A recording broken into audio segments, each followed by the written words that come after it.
It's the final series before the new year, and with it comes one last non-conference test for Notre Dame as the Irish welcome the upstart Augustana Vikings to town for their first ever trip to South Bend.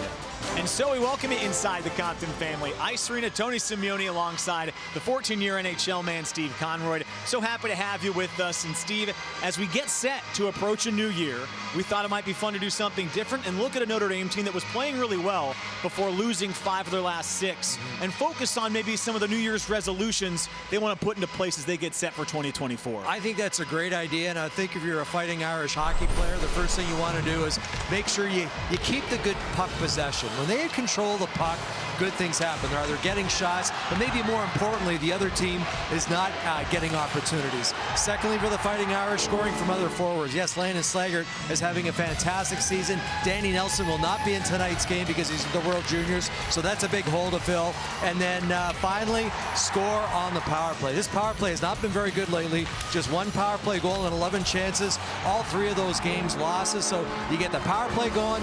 I think that really bleeds into your 5-on-5 play. You know, that power play gets hot, all of a sudden some of your better players start feeling good and they start scoring at 5-on-5. Let's focus on Augustana. This is a first-year Division I hockey program, so exciting in Sioux Falls, South Dakota. When you look at them offensively, you might think inexperienced because it's their first year at Division I, but they brought in a lot of transfers. Luke Mobley leads them in scoring. He's playing his 107th career game tonight. Yeah, they brought in Mobley from Clarkson. He had a couple of prior years at Clarkson, played very well there, but he's been a real difference maker on this Augustana team. Here, just a heads-up pass, and you can see his size, 6'3", 210 pounds. He's a physical guy. You know he's out there when he's on the ice, and he can also put the puck in the net. So he's a presence on the ice. He's the consummate teammate. He has been a real difference maker for Augustana.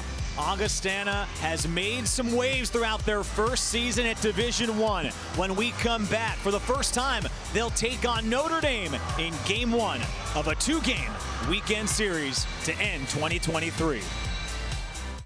Both of these teams have had a holiday break, and now it's time to start the second half of the college hockey season. Hard to believe it's already halfway in the books, but here we go.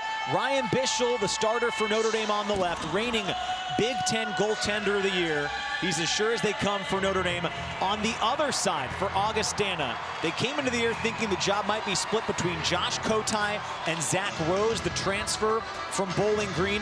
The freshman Caden Hargraves came in relief of Game 1 at Alaska Fairbanks, played really well. Then in his first career start, the final game before the holiday break, gets a win, 26 saves. He's earned another start tonight to begin the second half of the season, Steve. They're excited about what Hargraves brings to the net. Yeah, relative newcomer, as you mentioned, getting his first start in game number 15 for this Augustana team, and he looked very, very good. Stopped 26 of 28 shots.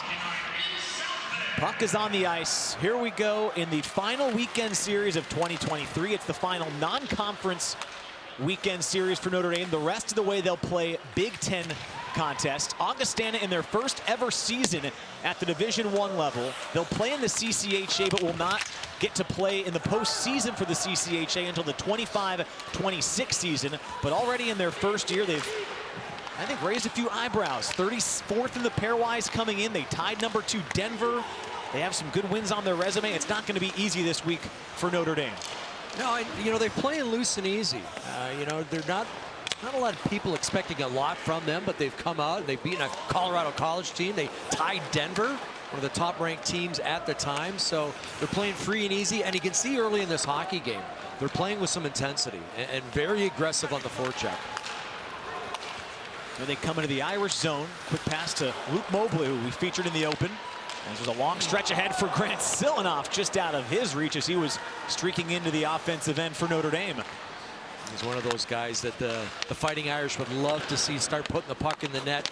A little more consistency. I mean, he's played very well this year, just snake bitten when it comes to scoring goals. Mentioned it in the open. Danny Nelson, Notre Dame's top-line centerman, freshman, is with Team USA at those World Junior tournaments, so he's unavailable. The Irish would love to find some more scoring depth this weekend against the Vikings. Well, when you look at it, Landon Slaggert, 12 of the 47 goals they have scored this year. So that's the lion's share. And yeah, you'd like to see, you know, maybe half a dozen guys with 4 or 5, maybe 6 goals. Just hasn't been the way this year. Jeff Jackson mentioned to us that he thinks they lead the league in hit posts and crossbars. And it's felt that way at times, huh? Yeah, and you see his just unbelievable career numbers, 400 wins at Notre Dame, but 582 overall. Puck luck is sometimes a big part of the game, and so far the first half of the year, they haven't had a lot of it.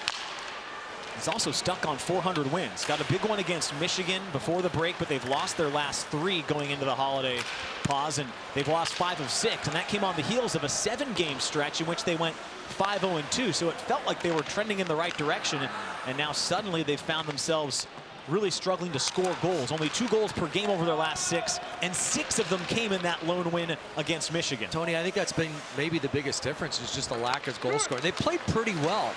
Defensively, a couple games they gave up almost 40 shots, but for the most part, they were from the outside, kind of perimeter shots. You expect your goaltender to take care of those. They just haven't had any run support. Here's Tyler Carpenter. One of the leading scoring forwards was looking for Jaden Davis, who's in the lineup for the first time in 2 months for Notre Dame. Carpenter comes back and sends it down low for Carter Slaggert. Tyler Carpenter's 4 goals, 3rd among forwards on this hockey team, so he's been a very important part of this offense for the Fighting Irish. Puck comes all the way back into center ice. Here's Henry Nelson, the brother of Danny, who's with Team USA. He shoots into the opposite corner as the Irish go to the bench for a change. Puck comes out towards center, where it's handled by Ben Trombley. Sophomore who was committed to St. Cloud State. Instead plays his college hockey here at Augustana. First ever season for the Vikings. They're 6-8 coming in. They're excited about what they're building in Sioux Falls. Have a new arena, Midco Arena, that is less than a month away from them playing a game in. It's going to be late January when they get a chance to get into that facility. It's going to do so much for not just the hockey program, but the rest of the Vikings athletic program as well. Yeah, apparently the men's Division II soccer team will have a dressing room connected to that arena, so can't wait to see what that looks like and what a draw that's going to be for this program going forward. Under shot from Trombley, doesn't get through. It's intercepted, and back comes Notre Dame the other direction. Here's Brennan Ali with speed, finds a trailing Drew Bavaro, but it hops off his stick, and Trombley's there to send it up ahead for Mobley. That would have been just a great setup. Ali, we see that a lot, pushing D back with his speed. He just kind of button hook, stops, and finds the late man coming in. It was Bavaro, but just couldn't handle it. Grant Silanoff fires one from the slot, deflects in front. Trevor Janicke shoots, and he has the goal. Notre Dame scores on their first shot of the contest. I think Hargraves lost sight of this puck after he made the initial blocker stop. It went high in the air. It came down. Trevor Janicke, one of those guys that they're hoping to score some goals, and right on cue, there's that high rebound. It settles in front of Hargraves. Trevor Janicke jumped on it right away, and all alone in front. That's just blown coverage by Augustana. We saw 3 guys skate towards the puck. It comes right out front to Janicke, and he scores the first goal of this hockey game. You saw Janicke right there, 4th goal of the season. Did not have a goal in his last 8, as this shot is tipped just wide of the Irish netminder Ryan Bischel. How about that for Notre Dame? They've been looking for more scoring from non-top line members, and Trevor Janicke answers the call. It's something you pointed out in the open, and less than 5 minutes in, Janicke has them on the board. Well, doing those things that get you goals, go to the tough areas right in front of the net. And as I mentioned, I think a breakdown for Augustana. Both defensemen vacated the front, and a relatively easy put in there by Janicke. See how Hargraves responds. Only give up the 1 goal in the win against Alaska in his first career start right before the holiday break. Now he's seen one get behind him less than 5 minutes in against Notre Dame in their building on the road. For Hargraves, that was a big win for him because he played his junior hockey at Alaska Fairbanks with the Ice Dogs, and apparently he got a real good ovation when he was announced as the starter in Game 2. So sure meant a lot to him and his family, and pick up his first NCAA career victory. Irish have the puck again through center. Jaden Davis with speed carries into the offensive end. He absorbs a hit, goes to the ground, go to the ice rather. Jeff Hutchinson lays it on him, and then Hutchinson takes it back for the Vikings. Here's Quinn Rudrud. Takes a spill, and an arm comes up. An early penalty coming here against Notre Dame that'll put the Vikings on the power play. Yeah, Carter Slaggert reaching. Now, he was trying to poke check that puck off of Rudrud. Unfortunately, got his skate trips up the player, gets the penalty. Notre Dame minor penalty, number 25, tripping. Tripping is the call. Alaska Fairbanks to the power play, and watch Landon Slaggert here. Right there. Just poked his stick real quickly, tried to get the puck, but he got his skate instead. Upends Rudrud and Rutrow. Power play Augustana. That's the 8th penalty of the year taken by Carter Slaggert. Second most on the team for the freshman. Finds himself in the penalty box, and it allows the Vikings to go on the power play where they've been pretty good so far this year. Clipping it right around 19% coming in. 13 of their 45 goals this year have come with the extra man out. Puck is in the Irish end, swept 200 feet. Hargraves will go back to stop it behind his own net. Evan McIntyre played a couple of seasons with Ohio State, finds himself getting more opportunities here with Augustana. Only played 35 games. That's why they've been able to attract so many transfers to get them to start this program in Sioux Falls. More opportunities for some guys that were maybe buried at big-time programs, and McIntyre's one of them. It's a real good point. You know, an opportunity to get more ice time and to get some more looks out there. Maybe get on a power play, be a penalty killer. And that's been a big draw for this team, too. It's simultaneously a young team, of course. Lots of freshmen on this new roster, but a lot of transfers. Of course, you mentioned Mobley playing his 107th game tonight. Ryan Nemovsky, who you'll hear, I think, a lot from this weekend, playing his 149th college hockey game. 150 will be tomorrow in game 2. That's pretty impressive. And you pointed out Garrett Raboin not here at the World Juniors, their normal head coach, but he's from the state of Minnesota. A lot of Minnesota kids on this team. Yeah, Raboin with that great opportunity to work with Team USA during the World Junior tournament. So Taylor Nelson inserted as the acting head coach. He's got his team on the power play, but they really have not been able to set much up on this 2-minute opportunity. It's a good penalty kill for Notre Dame. Been sound all season, better than 80%, right at a shade under 84 coming in, and they've killed this one off with ease. Yeah, you know, with 4 clears, that's basically a minute, 10 minute, 15 seconds. And yeah, spent very little time inside their own blue line. Callum Gow, after the puck, freshman for the Vikings, had it taken away, swept out to center. Back for the puck is another one of those transfers, Shea Donovan, who played for a while at Wisconsin. Badgers now at the top of the Big Ten.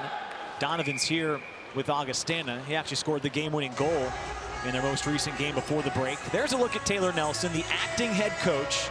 Everybody's, of course, in their first year this year, but with head coach Garrett Raboin unavailable, he's behind the bench calling the shots, and it was great talking to him earlier this week. Wasn't that fun? He's a former goaltender, played at Ferris State. So we got 2 former goalies behind the respective benches. Of course, Jeff Jackson, a goaltender growing up in his younger days. But yeah, he's just a breath of fresh air, isn't he? Yeah. You mentioned the acting head coach, and I think he's really embracing this, and he's having fun with it, too. He played at Ferris State, was the goaltender on a team that went to the Frozen Four in 2012. As Brennan Ali has the puck for Notre Dame behind the goal line, sends it out for Drew Bavaro, the defenseman for the Irish, sends it right back down low for Silanoff, who was looking for a cutting Ali, but it's taken away by Anthony Stark for the Vikings, who sweeps it around to the opposite corner. Ali's back on the puck, out for Henry Nelson. His shot didn't get through. It's Bavaro, the defenseman, all the way amongst the mess in front to pick up the puck and get it back for Nelson. Now Silanoff circling for Nelson. From a wide angle, comes loose in front at the side of the paint. Hargraves then comes across in time to slam the door shut, and he can get a whistle. Well, you talked about some of the people who are at the World Junior Championships. Of course, Danny Nelson for the Fighting Irish, the head coach for, and there's Danny Nelson right now. It's such an important part of this team. Tony is a freshman. He plays the power play. He plays penalty kill. Takes a lot of face-offs out there. So, and there's the head coach from Augustana, Garrett Raboin. He's at the World Juniors as an assistant coach. What an opportunity for him. Team USA, the favorites at the World Juniors right now. And of course, in their last game, picked up the victory against the Czechs in the shootout.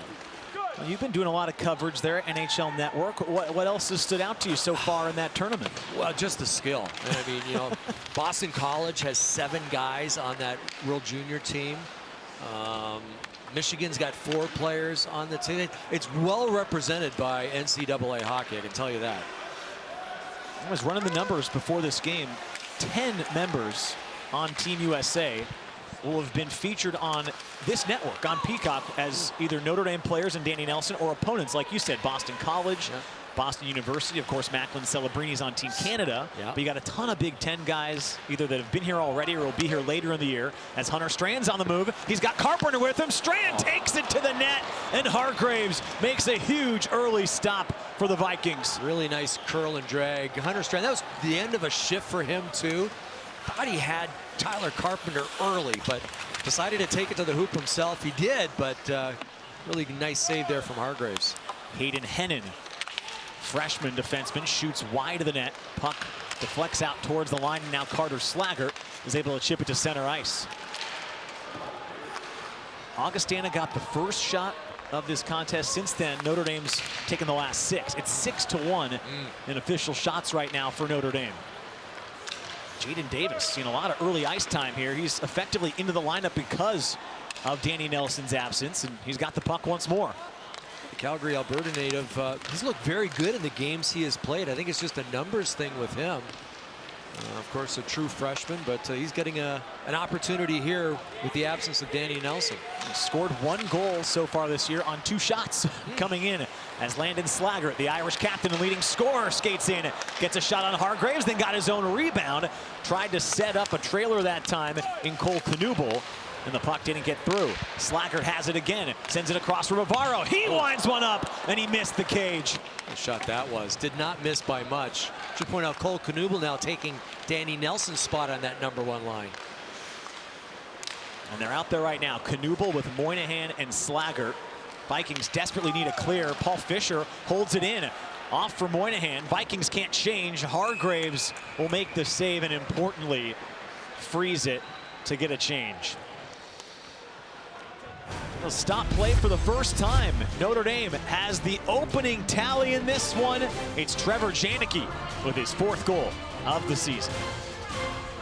There's another look at the current acting head coach for Augustana, Taylor Nelson, with Garrett Raboin with Team USA for the World Juniors. Let's go back, Steve, maybe 11, almost 12 years now, to the first season that hockey was played in this building, Compton Family Ice Arena. The goaltender that you're seeing on your screen for Ferris State is Taylor Nelson. This is a 3-0 victory. Look at that, 2 top 10 teams. Ferris State against a really good Notre Dame team that year would manage to get a shutout thanks to 31 saves from the guy you just saw behind the bench in Taylor Nelson. Yeah, they made it all the way to the Frozen Four. He talked to us at length about that experience. He said, you know, I'm more upset about it now than I was back then, losing in the Frozen Four. But he said one of the highlights of that season for him was playing here at the Compton Family Ice Arena and the big shutout victory against the Fighting Irish. And he spent some time at UMass Lowell before joining this staff in their inaugural season. Also was at Canisius before. You think about Garrett Raboin, he comes from the Minnesota coaching staff, so they've assembled a really experienced and young coaching staff and support staff, and they're ready to take things pretty seriously at Augustana as they get this program off the ground. Well, he talked to us about the foundation and laying bricks, and he wants to make sure that the foundation is really solid. Those first few bricks so important. Got a penalty coming up as Bavaro once again missed the net. The puck came all the way out to center before it was touched. Looks like roughing's going to be a call against Augustana. And Svendal heading towards the penalty box. Minor penalty number 19, 2 minutes roughing. Oh. I think they got the wrong call there. Yeah, you're right. It was Notre Dame. Yeah, number 19 for Augustana. Okay. So he knew he's in the box. And an opportunity for this Fighting Irish team. His power play has really struggled lately. They might get some looks here. And just 16% on the season is Notre Dame. And they're 1 for their last 11, 3 for their last 28. And quickly, Moynihan fires one on a one-timer. Just goes wide, and Cole Knuble's right back on the puck. First power play of the game for Notre Dame. Yeah, sorry, Tony. I like the thought process, though. You win the draw, one pass, get it to the net, and then the puck retrieval. And then they got the puck back. Unfortunately, a misguided pass, and they had to go chase it down in their own end. There's Landon Slager tried to feed one back that time. Knuble trying to settle it down. He does retrieve it in the corner, and now they set things up once more in the offensive end. Here's Slager below the goal line. Now for Ryan Seedham, one of the leading point scorers on this Notre Dame team. Just one goal as Strand fires one high and wide. Strand's got the hot hand. 2 goals in his last 3 games. That didn't miss by much. Moynihan down for Slager, tried to center at that time for Knuble, didn't get through, and then Hargreaves may have done enough to get a piece, then was able to reach over and smother it to stop play. Hargreaves not the biggest of goalies at 6'1", but he's really athletic. You know, watching him in warm-ups, he's really good post to post. But one thing I have noticed early in this hockey game is rebound control.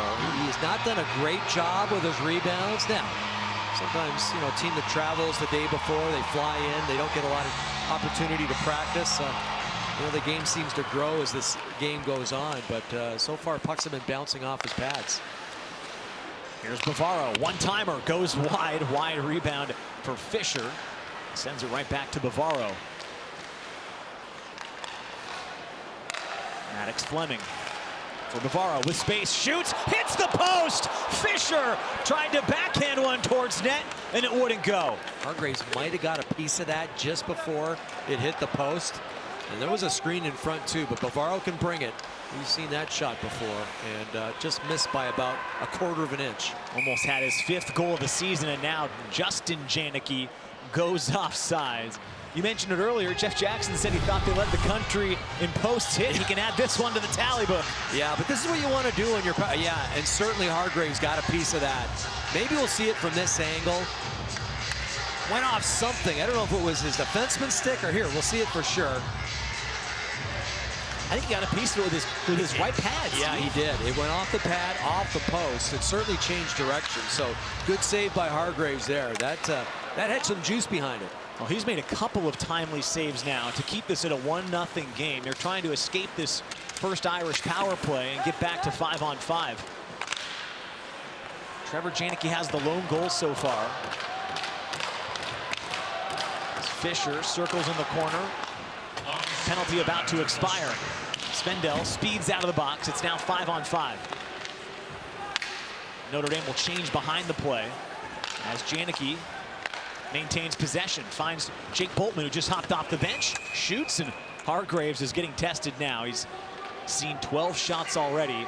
He stops this one, and that power play killed off. Those are the numbers entering tonight, Steve alluded to them. That's now you can make it 3 for 29 after that one gets killed off. They just have not been consistent on the power play this year. No, they had that good stretch 10 games in where they went 6 games, 6 for 22, which is almost 30% basically, and that's what you love to see from a power play. But what I did like about that opportunity, you know, the shoot mentality, shoot first mentality, get the puck retrieval, they hit a post. So, you know, overall I think that power play gave them a little bit of momentum. Augustana needs to generate a shot. It was 1-0. Shots in favor of the Vikings in the first 4 minutes. They've got it now 12-1 in favor of Notre Dame. Ever since they scored the goal, that was on the first Irish shift that generated a shot. It's been only shots on goal recorded by the Irish. Hunter Strand drops it off for Boltman as again Notre Dame spends a lot of time here on the left side of Compton Family Ice Arena. They're doing a good job taking the eyes away of the goaltender too. Hargreaves, a couple of these shots he has not seen. You get a couple of white jerseys standing in front of him, and nothing he can do about it. Tyler Carpenter for Notre Dame had it for a moment. Now here's Nemovsky playing in his 149th career game after 4 seasons with Niagara. Sends it up ahead, and then a fanned shot attempt that time from Colton Friesen. Puck doesn't get out. Hunter Bischoff able to glove it down. Then it comes out towards center, and before it could be held in by Bond, it came out to the neutral zone, and so offside is the call. You know, we saw it was a really good close-up of Taylor Nelson, head coach Taylor Nelson, the acting head coach for Augustana, and just talking about the team advancing the puck. Let's get it out of our zone, and let's make sure we bring it through the neutral ice with speed, and then let's get it deep. And you know, one thing, they did it on the first shift. They got it deep. They established a forecheck. Since that time, they have not been able to do that. Hargraves makes another routine save, but you're right. It's been tough sledding for Augustana really since the first couple of minutes in this one. And we should point out again, it's a team that earned a tie in a 5-5 game against #2 Denver earlier this year on the road. So you know what they're capable of. They've not looked like themselves so far here in the opening period. For them to have success, they've got to outwork the opposition. And that's what they did in the Denver game. They did that here for a couple of shifts to start this hockey game. But, you know, with any young team, the other team scores, and sometimes it takes a little bit of the wind out of your sails. And your confidence maybe wavers a little bit. They just got to get back to their game, which is outwork the opposition, get it deep, get it back, and get shots on net. They have a chance to go 3-on-2 here as Tremblay's through center. Sends it for Mobley. He now takes it behind the net as the Vikings change behind him. Luke Mobley being worked on by Ryan Seedham. Stops up at the line, pivots once more, and now he'll backhand it down low. Good one-on-one there from Seedham. They're just making sure staying between the player and the net, and that's what he did with Mobley, who's pretty shifty. Just made sure he didn't have any options. It's been a defensive structure clinic from Notre Dame so far as Hutchinson's shot doesn't get through. Carter Slager is able to get in the lane and block the shot. Hutchinson again will try, this time from distance. Bischel sees it the entire way, and he makes the save. Well, Tony, you talked about the early returns for Augustana. They had the shootout win against Denver, the #2 team at the time. They won at Colorado College, who at the time ranked in pairwise as 23rd, and then the win at Alaska, which was huge, and pairwise Alaska at 18. Yeah. So those are quality victories. And really, they started the year, I mean, what do you expect? First-time team, there were probably some jitters. They were playing against Wisconsin. They got swept against Wisconsin and didn't score a goal in either game. Since then, they're averaging more than 3 goals per game. They've looked pretty sharp, and they're about 500 since then. As Landon Slaggert has the puck, takes the shot. Hargraves makes the save. This is the top Notre Dame line as Bavaro winds up a one-timer that doesn't get through. Here's the Irish captain, Landon Slaggert, just trails the nation lead in goals by 3. He has 12. Top number is 15 so far this year. Cole Knuble off for Slaggert. The Irish having their way 5-on-5 right now. Looks like a power play, and it's not. It's like, as you mentioned, 5-on-5. But I just really like the interchangeability of all 5 fighting Irish on the ice. Defensemen are going down deep. Forwards are coming back to cover. It's been impressive. And they're playing with plenty of confidence right now as puck goes offside. Landon Slaggert, you talked about his 12 goals this year, which leads the team. Watch the cut into the middle, and really good save there from Hargraves. You know, he creates some time and space for himself, then he tees it up, and we know he's got a great shot. Hargraves fights it off with that left shoulder. Hargraves now has 13 saves. It's another one that looked like it was destined for the back of the net that he did just enough with to keep this. And again, a 1-0 game. This could be 3 or 4-0 the way Notre Dame has at least dominated puck possession so far in the opening period. Well, I think that's what you have to stress between periods if you're Taylor Nelson. Guys, we haven't played well, and we're still in this hockey game. And our goaltender's standing on his head, but, you know, one shot and we're right back in it. So I agree. Very easily could be a 3-0 hockey game right now. So they can generate anything here in the final minute and a half of the opening period. They're trying to work it through center, but it's taken back by Brennan Ali. Drops it off for Grant Silanoff. His shot doesn't get through. Ricochets high behind the net. Spendall working on the puck, but it's Ali. Tried to backhand it away. Then Shea Donovan, the defenseman for the Vikings, couldn't clear it out, and it's driven right back in. Here is Donovan, 5th-year player after 4 years with Wisconsin. Again, scored the game winner in overtime against Alaska. Now a turnover taken away by Maddox Fleming. is working his way in, drops it off to Strand. Extra pass, Boltman, who drives a one-timer high and wide, and it comes out the other direction. You're not going to get a more open look like that from Jake Boltman, and he was a little upset with himself. He kind of pounded his stick after he pounded that puck about a foot over the crossbar. Zach Pluzinski drives one from distance. Hargraves kicks it aside. Less than 40 seconds left. Vikings are desperate at this point to get into the locker room and catch their breath after a first period that's featured 15 Notre Dame shots to just 2 for the Vikings. The shot never got through. It's loose in the slot. They're looking for a way out, and they'll find it. Brady Zemer, or beg your pardon, that's Brett Meerman, who's able to get it in deep, and now a penalty towards the end of the period with just 10 seconds and change remaining. Interference is going to be the call. Ryan Seedham did a good job of, kind of cutting off Meerman. But then after he got it deep, he finished his check, and that's interference. Here for the Notre call. Dame minor penalty, number 2, interference. Yeah, interference is the call. So as soon as a player gets the puck deep, and I like the positioning here. Okay, you force them, and then not only to stand up there, but it's the second hit. Yeah. And you'll see the hand go up. So, getting the guy's way, that's fine. But then, 2-3 seconds later, if you take him out of the play, that is certainly interference and an opportunity late in this first period for Augustana. Notre Dame has a 9-6 advantage in faceoffs. They don't win this one. Time to wind one up here. Quick shot on a one-timer that time from Hayden Hennon. Bischel had to come across to make the stop, and that'll end the opening period of play. Well, an impressive period for the Notre Dame Fighting Irish. It doesn't look like they were on any kind of extended break. They got a great start, and I think Jeff Jackson may be a little upset that they're only leading by 1.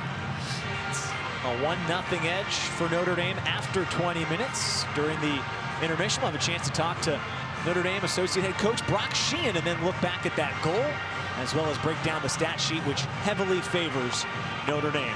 It's a 1-0 lead for the Irish. Shots 15-3 in favor of Notre Dame as we go to the first intermission. One period in the books between Notre Dame and Augustana. First ever meeting between these two programs. Augustana has only been playing Division I hockey for half a season to this point, so they get their first trip to South Bend, and we welcome you back inside the Compton Family Ice Arena. Tony Simeone with Steve Conroy. That first 20 minutes, Steve, 5 minutes into it, it looked like Augustana was doing okay. They had the only early shot. Notre Dame scored after their second shot of the game, and it seemed like they really dominated the latter 15 minutes of that opening period. Yeah, they did. As soon as they got their legs under them, they started to go to work in the offensive zone. What I really liked is the rotation between the defensemen and the forwards. And defensively, that's hard to keep track of. You get guys rotating, especially if it's more of a zone than a man-to-man. You sometimes lose coverage, and a couple of times Augustana lost their man. Let's look at what happened in that first period. We're going to get a look at the goal and then really see how Augustana kept this at a 1-goal game. But it started with Trevor Janicke getting on the board. Yeah, it does a real good job in front because it's a high-bouncing puck, and he corrals it, kind of pulls it to himself. And you watch it super slow. You see it's bouncing, but he gets it with his toe. Hargraves actually tried to poke check him, maybe took himself out of position. Trevor Janicke finishes it off, and as you mentioned, his 4th of the year. But really the story of that first period, Caden Hargraves. He got his first start just over a week ago for Augustana, and he was solid. He was calm, cool, and collected, and maybe got a little lucky here off his pad and then off the post. But for the most part, very square to the shooter. Yeah, there's been the odd rebound, but he's making that stop. And because of him, this Augustana team still in this hockey game. Yeah, Hargraves making just his second career start today. They thought this job was going to be battled over between Josh Kotai and Zach Rose, but Hargraves has kept them in it. What's the key for the Vikings going into the second period? Obviously, the shot discrepancy can't be like it was in the first. Yeah, they were on their heels for most of that period, Tony, and I think I even saw as much from the coaching staff during the timeout. They got to start playing on their toes. And how do you play on your toes? Well, you advance the puck, you get it deep, and then you get on the body. You don't have to be highly skilled to score in this game. You just got to be physical, pay the price, and you're going to get your looks. They had a shot very end of the period, and they still have a power play to start this second period, so that could be a key too. That's a great point. They'll have 1:50 to go on a power play and a chance to tie the score as we approach the new year at a loud and exciting Compton Family Ice Arena. A lot of fun here at the Compton Family Ice Arena. Plenty of kids taking this in. A lot of kids on Christmas break, so gives them a chance to watch a hockey game. They've been excited to see Notre Dame play the way they did in the first period. They outshot Augustana 15-3. They have the only goal. They're going to start the period on the penalty kill, Steve. Look at this kind of seesaw. A couple of years ago, best penalty kill in the country. Last year, one of the 5 least successful. This year, they had it in the top 10, but as of late, it's dipped a bit. They're in the top 3rd in the country at 21st coming in. Yeah, and you know, penalty killing is all about getting clears. And you know, we saw in that first penalty kill of this game against Augustana, they had 4 separate clears. That's great. You know, you clear the puck 200 feet down the ice, you're taking a lot of energy, a lot of steam out of the other team. So they can keep that up, they'll be doing okay. And here they get right off the draw, a clear. Halfway down the ice from 100 feet. Feels like an important power play for Augustana. They did not generate a lot of offensive opportunities in the opening period. They've got a clean sheet of ice to work with. And again, nearly a third of their goals on the season coming in were on the power play. 13 of 45 as they hold this clearing attempt in, and now they can go to work. Their only other power play so far tonight, they struggled to generate any kind of opportunity. This time it's a quick shot on Bischel, who makes the save. And an important save too, because you've got an Augustana forward, Meerman, standing right on the doorstep. If he doesn't get it cleanly, it comes right to that forward standing in front. So yeah, real important here for Augustana. You mentioned it already. Even if you don't score, you got to get a couple of looks. You try and build a little bit of momentum because you need something in this game after a pretty flat first period. Just had a look at Colton Friesen there, who took that last shot. He's riding a 3-game point streak coming into this game. All 5 of his points have come in the last 3 games. So the sophomore Friesen has been really good as of late for Augustana as he sends the puck ahead for Meerman and gets it right back. Tried to center a feed to a cutting Nemovsky. It's out of his reach, but Nemovsky's back onto it. Now they go to work again. Evan McIntyre sends it for Meerman. Drops it for Nemovsky with 50 seconds to go on the second Viking power play of the night. Great backdoor feed, and the game is tied. It's Luke Mobley in front of the net, giving the Vikings their first goal of the game. Well, the man we talked about in the open, he is a presence out there. A big body, jumps on a loose puck. You know, Paul Fisher stops a pass in front, but unfortunately it comes right to Mobley. Watch 16, and he's going to block a pass right there. Actually, that was a nice pass by Meerman. I take that back. I thought Fisher stopped it. It goes off the stick of Meerman. Right to Mobley. He's got an open cage. And maybe that's what Augustana need. Maybe a little bit of a break. A big power play goal. And that might give them some jump. Steve, watching that a couple times, I think your instincts originally were right. Meerman, he's going to get credit for the assist and pass, but I don't know if he meant to actually pass it. It worked out tape to tape. Yeah. But I think that pass was so impressive to get to him. He wasn't quite ready to react to it and ends up in the perfect spot for Mobley to score. Yeah, Mobley, you know, mentioned, we talked about him in the open. Played at Clarkson for a couple of years. And he has been a real driver of this team down the middle. Has to give that bench all kinds of energy, and it even illustrates more what you focused on in the intermission, Steve. All the saves from Hargraves give them hope that they've tied the game now. It easily could have been 2 or 3-0, as a penalty is going to be called again here along the boards. The cross-checking is going to be the call. It's going against Augustana, and that's Augustana penalty number 81, 2 minutes cross-checking. Owen Bond has to sit for this cross-check. Yeah, Bond, you don't want to do this. You know, you kind of lose the puck, and looks like Strand kind of goes down easily. But here's that goal again. Yeah, you're absolutely right. I think Meerman was surprised that pass made it through a couple of maybe 3 sticks. But he still picks up the assist and tie hockey game. And Nemovsky started it with that great feed just to get it to Meerman. And now another power play, this time for Notre Dame. Centering feed comes all the way out towards the line where Seedham's able to hold it in. Hunter Strand looking for a stick of Landon Slaggert on the back door. Didn't connect with him. Puck's held in. Seedham's shot tipped just wide.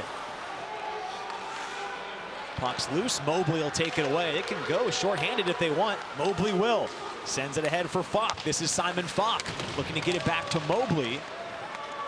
Now it's Patrick Moynihan who slows play for Notre Dame. It's funny, Taylor Nelson, the acting head coach, talked about Mobley, just his presence off the ice. He says when he comes into a room, you notice him. He's a big body and he commands your attention. Came in leading the team in scoring. He's got his 7th of the season to tie the game as Slaggert's shot is saved and it's swept out off the boards and all the way down to Ryan Bischel, the Irish netminder. Good job by Slaggert. I hope we get an opportunity to look at that again, because there was a stick in the lane, stick in his way, and he just powers through it. Just uses his brute strength, and that's another good save from Hargraves. Here's Justin Janicke. His older brother, Trevor, scored the only Irish goal. Sends it to Trevor, who slides it across for Bavaro, and the shot is blocked. Augustana up to 11 blocks on the game. Now it's intercepted and taken away by Shea Donovan. Here comes Donovan on his way in. Shot didn't get through. It's blocked down in front, and now Maddox Fleming takes it away for the Irish. It's a nice poke check by Donovan on Fleming. Took it himself. He scored his first ever college goal a few games ago, an overtime game winner. Fisher across, extra feed for Janicke in front. Hargraves has the save, sprawled out. He can stop play as well. Maybe a bit of a quick whistle there, because the puck was not frozen by Hargraves. It was loose. And Justin Janicke thought he had a wide open net to look at. And there's the opportunity by Justin Janicke. Oh, yeah, you're right. And that puck was still plenty loose. Janicke couldn't get to it. Trevor couldn't. Justin ends up with it, but the whistle had gone, and Augustana dodges a bullet. Ooh, they do catch a break, Steve. Good call. That was just sitting there waiting for someone to come pick it up. Final seconds of the power play. Irish going to work. It's loose in the slot. Janicke can't get free. Penalties expired. Out of the box comes Bond, and the puck's through center. Sent towards the Viking bench. Ricochets out towards center. Now Hennon's back for it. Gets it around for Brady Zemer, who has some more time and space. Augustana navigates out of their own end. Now they're into the Irish zone. It's Meerman, who assisted on the game-tying goal. Cycles it down low. In that time for Trombley. Now Michael Mastrodomenico for Notre Dame. Gets it up ahead to Cole Knuble.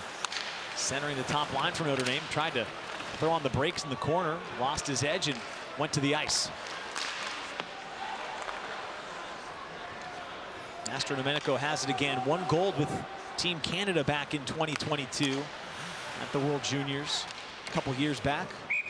As this puck deflects up out of play to stop play about 5 minutes into period number 2. Well, it's funny, Jeff Jackson, when we talked to him, Tony, he stressed the need for better puck possession from his team. Now, in this hockey game, they've done a real good job of it, but he said they get into a lot of trouble on the unforced errors, the giveaways, and other teams all of a sudden gain some momentum from that. But in this hockey game, they've done a real good job advancing the puck, bringing it up the ice, and if there hasn't been a play, they're getting it deep. And I think maybe that gets them into more trouble than not forcing plays that really aren't there, especially the offensive blue line. It's a loose puck that time, an opportunity nearly for Colton Friesen to get one on Bischel. Couldn't connect cleanly with it. And now Carter Slaggert for Notre Dame. Sends it for Zach Pluzinski. His shot deflects wide towards the corner. Jaden Davis had it for a moment, but then gave it away, and it's Mobley with it. Breaks it out for Friesen. Here comes Friesen into the offensive end. As the second line, Friesen, Mobley, and Domovsky. That's where they're listed, but they produce the most offense for Augustana. They're on the ice right now. You talked about Friesen earlier. I think it's a great story. He played Division III hockey last year at Wisconsin Superior, and you know, he caught the eyes of some hockey people, especially here in Augustana, and right now playing Division I hockey after a season of seasoning down in Division III. It's one of the reasons why it's pretty easy to root for this Augustana team in their first season. No one had really any idea what they'd look like this year. You mentioned stories like that. You, of course, got young players. You've got all the transfers we talked about. In a lot of cases, as we mentioned earlier, getting their first chance to play the amount of minutes or find as much ice time as they have before. It's a lot of guys really taking advantage of this year as Bischel makes a stop on Bond that could have given them the lead. What a stop that was. I mean, Bond all alone in front. That's just an excellent save. And now the Irish captain is on the move. Landon Slaggert to his backhand, and it's deflected wide. Really good poke by the defenseman coming back hard. That was Hutchison. Moynihan drops it for Boltman. His shot doesn't get through, and it's cleared out to center ice. Things opening up a little bit here. A little bit of a track meet going end to end. Brennan Ali drops it off for Knuble. Ali takes it out towards the line for Mastrodomenico, looking back door. Boltman was all the way down from the left point towards the goal line. It's out of his reach, and the puck's loose behind the net. Taken back by Hennon, gets it out through center. Janicke collides with Boltman. Notre Dame looking to get things sorted out through the neutral zone. And it's Ali who comes out of the pack with the puck. Brennan Ali shoots wide, ricochets all the way around and out to center ice.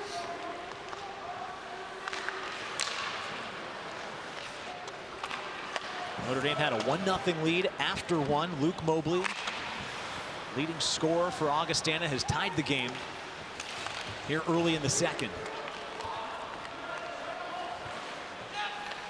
Hayden Hennon coming off a pair of assists in the most recent game he played back in early December. Ryan Seedham now, grad transfer for Notre Dame from Harvard, gets it up ahead for Justin Janicke.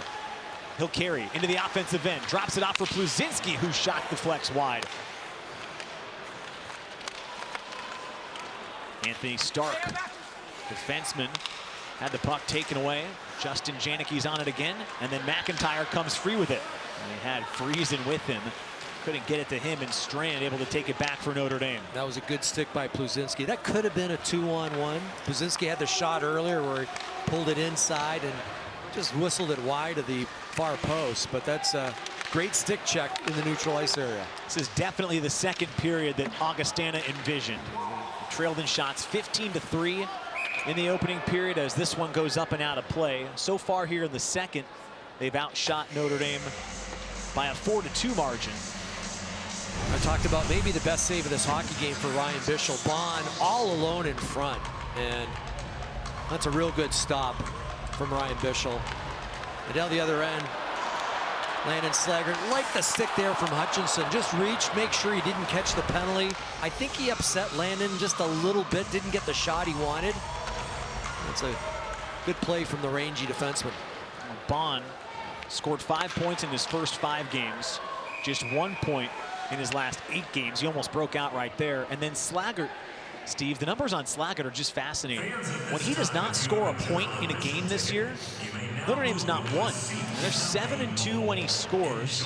They only have 1 win when he doesn't score a goal, and in that game he assisted on all 3 goals. So it's very indicative. You see right there, as Landon Slaggert goes, so go the Irish. Yeah, well, when you're not scoring a lot of goals and you lead the team in goals, yeah, chances are you're going to have that type of effect on your team.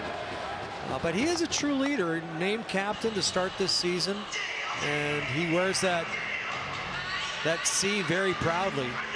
And of course, his brother Graham, also a captain in this hockey team. Carter, his youngest brother on the team, his younger brother on the team. So I believe there's one more Slaggert, isn't there? I think it's just the 3. Oh, just these are all There's Andy. There's Andy, the dad, who of course has been on the staff for 30 years and is South Bend native. It's amazing what the Slaggert family has done in hockey in South Bend. Landon now coming alive in his senior year, 3rd-round pick of the Blackhawks years ago. And won a gold medal with Team USA back in 2021 in World Juniors. So he's seen it all. Curious to see what's next for him, and curious to see if they can get him on the score sheet tonight. He has 4 shots already in this game. Well, it's his skating ability really that separates him from most players. He's just so fast, and the puck doesn't slow him down. You know, some guys are fast without the puck. You give them a puck and it really, you know, they get 3/4 speed all of a sudden. Landon Slaggert almost finds another gear when he gets that puck. Icing there for Augustana. Notre Dame did a pretty good job. They were just under 60% in that first period in the face-off department. So another important face-off here for the top line. So far, they've outdrawn Augustana 14-11. It's right around their season number. There is Andy Slaggert. He looks like he belongs in college still. Oh, yeah. Young-looking Andy Slaggert. Yeah, envious of how he's aged. I'll be lucky if he can hold up that well over the years. He might be the busiest man in hockey. Between his coaching duties here, he recruits, he scouts. Yeah, there's never a down moment for Andy Slaggert in that household. When you think about it too, with when Graham came here through when his youngest, now Carter, just a freshman, they're going to go about 10 years presumably with a Slaggert on the roster. Graham and Landon have produced at a high level. Carter just getting his feet wet here at the college level as a freshman this year. Well, that's the thing, you know, they grew up in South Bend. I mean, what an opportunity. Yeah. They came to the games as youngsters, and now they're playing for the Irish. It's really special for them. And you talk to both of them. I had a chance to talk to them both before the year. It's a pretty obvious amount of pride they have playing for Notre Dame, their hometown team. As Hargraves makes a save, there's a loose twig near the net. Now his helmet's off, and that's going to draw a whistle every time.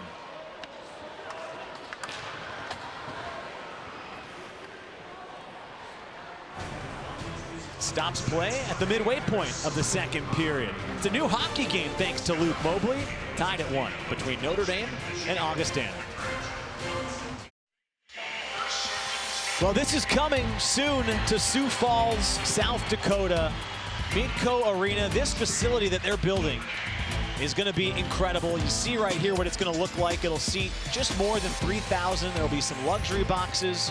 This will be the home of the Vikings going forward. And Steve, you mentioned it earlier, of course, an opportunity for this hockey team to have a world-class facility. It'll be the newest facility in college hockey in about a month.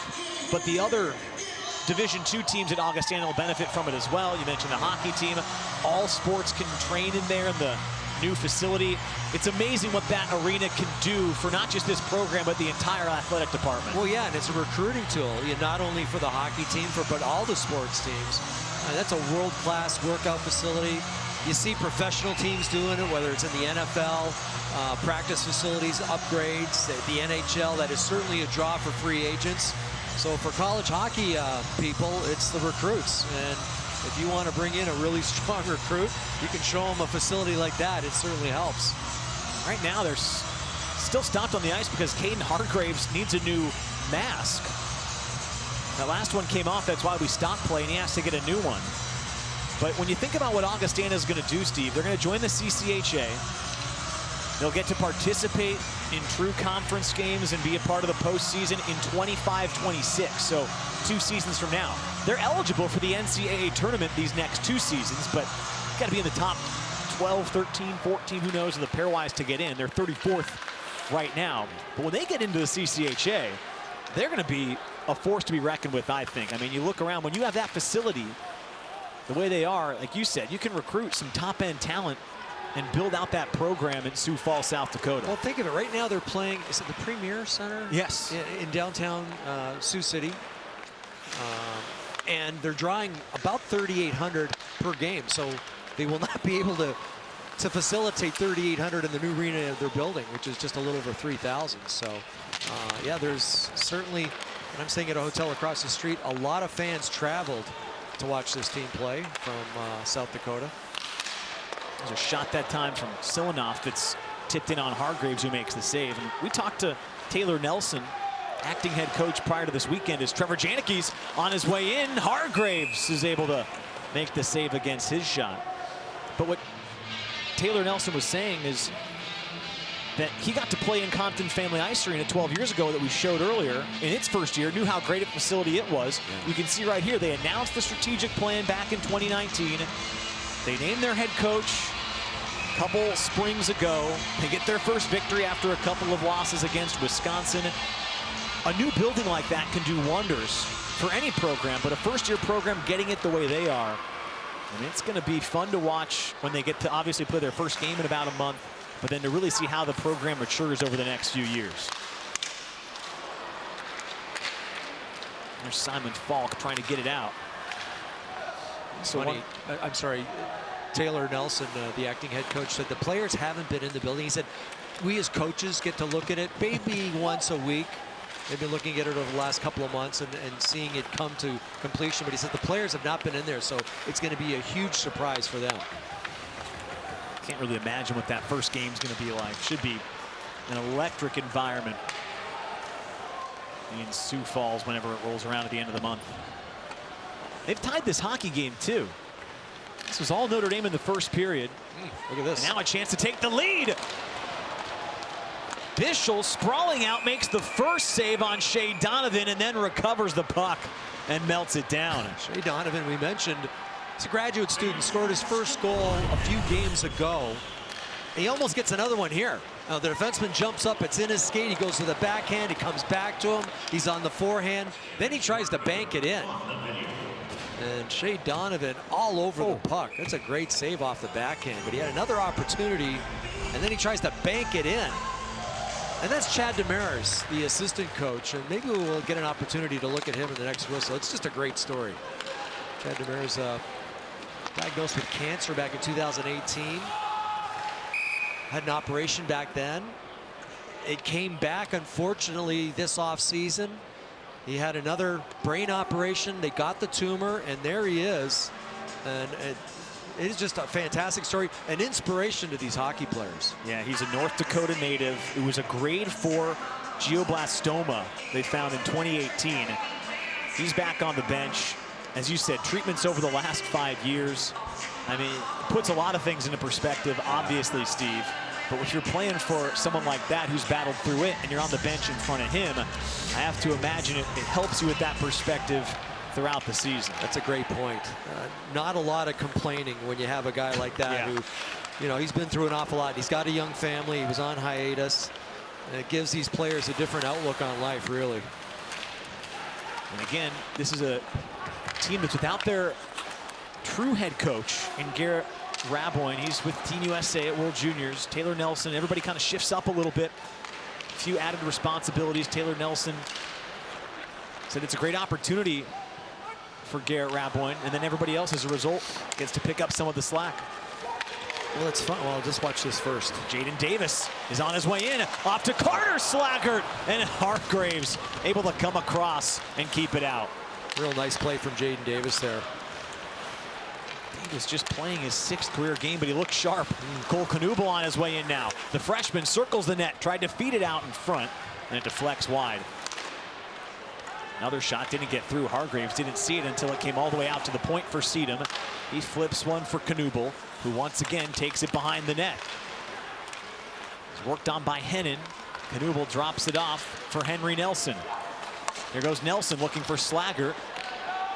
Tipped out for Landon, across for Henry Nelson. His wide angle shot, and Hargraves, as he has, with the exception of one occasion, makes the save. Yeah, again, really good rotation from the Fighting Irish defenseman. I'm sure Brock Sheehan has a lot to do with that. Guys changing positions, Henry Nelson jumping in, Ryan Sedum was in a little earlier. So as a defender, I can tell you it's tough when the defenseman comes down deep. The defenders really don't know who to take, and that time, Henry Nelson with a real good shot and smothered. There's Brock Sheehan, who was a pretty offensive defenseman in his day. He was no stranger to being up around the opposition net, and I think he's given the green light to his defenseman, and he's in charge of the defenseman. And I think he's just telling him, listen, we got control of the puck. Go ahead, jump in there. Just make sure you keep your speed, and you can get back if you have to. And that's what they've done. Nobody's really been caught up ice in these first 2 periods, basically. To your point, Henry Nelson already has 5 shots in the game. Wow. He's been really active. Here's another defenseman. Drew Bavaro hits the outside of the post. Yeah, we could heard that ring up here. Patrick Moynihan sends it across for Bavaro. Henry Nelson only had 22 shots on the year coming in. He's got 5 tonight. Second period's not even over yet. Moynihan. Out for Knuble, across Bavaro. Down low for Paul Fisher, freshman defenseman. Sends it across for Knuble. Shoots and scores! Cole Knuble gives the Irish the lead. Well, Cole Knuble needed that. He had 1 goal coming into this game, but it was an empty netter. He's been promoted to that #1 line, and he gets a goal from range. Good movement again by the Fighting Irish. Bit of a screen in front of Hargraves. He just fires it towards the net. And It finds the back of the net. Watch from this angle. There's got to be at least, 3 bodies in front. Hargreaves didn't see it till it was past him. Good job by Landon Slaggert in front. And Notre Dame retakes the lead. That was a great look right there. You can see right down the line, a few bodies. Slaggert got his stick out there. It didn't look like it made contact, but was tough for Hargreaves to see. And now the Irish are on the move again. Ali fans on a shot, wrap around in front. Oh! Hargreaves somehow denies Janicke on the doorstep. It was wide open, and Hargreaves recovered. Trevor Janicke can't believe it. He's kind of smiling back towards the bench. Watch the paddle of the stick. Now Hargreaves, just right there, just sticks his arm up. Maybe he gets it with his blocker, but it's just a reaction. And it goes off of that, and I believe it's a fan shot there. But watch it come out front, Janicke. I've got an open net, watch this. And yeah, right off the blocker, up into the stands. What a stop by Hargreaves. Wow, Notre Dame almost had 2 goals in less than a minute. Hargreaves, as he did in the first period when they were down by 1, made some big stops. That's easily his biggest of the game. An unbelievable save from Hargreaves. Yeah, remember that save, Tony, because if this team comes back to tie, possibly win this hockey game, that would have been the turning point. That might sum up Trevor Janicke's season so far, at least scoring-wise. He's someone that's capable of double-digit goals. Led this team in goals last year. Tied for the lead in goals. Yeah, this year's been a different story. He's getting his looks, though, so that's the good news, and that was as good a look as you're ever going to see. He's got the first goal of this one tonight, but mercy, that should have been his second.